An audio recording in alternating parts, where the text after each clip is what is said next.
আলু বা পটেটোর starter recipe অনেকেই খেয়েছেন, বাট আজ যেমন করে বানাবো আশা করি কোনো হোটেলে আপনারা পাবেন না, কারণ এটা সম্পূর্ণ আমার সিগনেচার ডিশ। তাই খাবারটার স্বাদ অনুযায়ী এর নাম দিলাম কিলার পটেটো। প্রসেসটা ভেরি সিম্পল।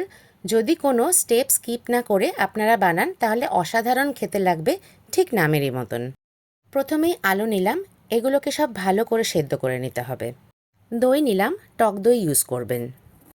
এর সাথে দেব 2 table spoon mayonnaise, chilli flakes, 1 teaspoon কাসুন্দি, আর দেব স্বাদ অনুযায়ী নুন। দইটাকে সমস্ত উপকরণের সাথে খুব ভালো করে ফেটিয়ে নিতে হবে যাতে কোনো ধরনের লাম্প না থাকে। এর মধ্যে এখন আমি ক্যান ফ্রুটস ইউজ করলাম, আপনারা চাইলে ফ্রেশ ফ্রুটসও ইউজ করতে পারেন। আপনারা আপনাদের পছন্দ অনুযায়ী যে কোনো ধরনের ফ্রুটস ইউজ করতে পারেন। সেক্ষেত্রে ফ্রুটসগুলোকে চিনির জলে একটু ফুটিয়ে নেবেন। এই মিক্সচারটা ভালো করে ফেটিয়ে ফ্রিজে রেখে দিতে হবে।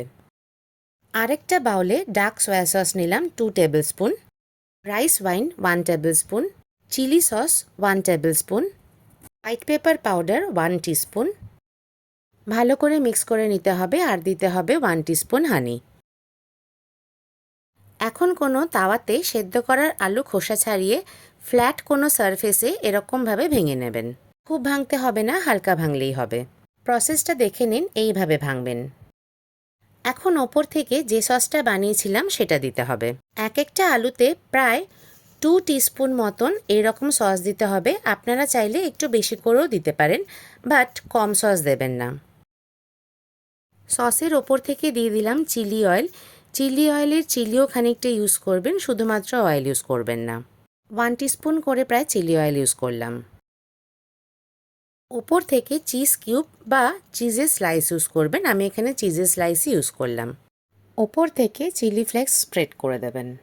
হয় ওভেনে করবেন অর যে কোনো ননস্টিক তাওয়ায় একদম লো ফ্লেমে 2 থেকে 3 মিনিট মতন ঢাকা দিয়ে রান্নাটা করবেন।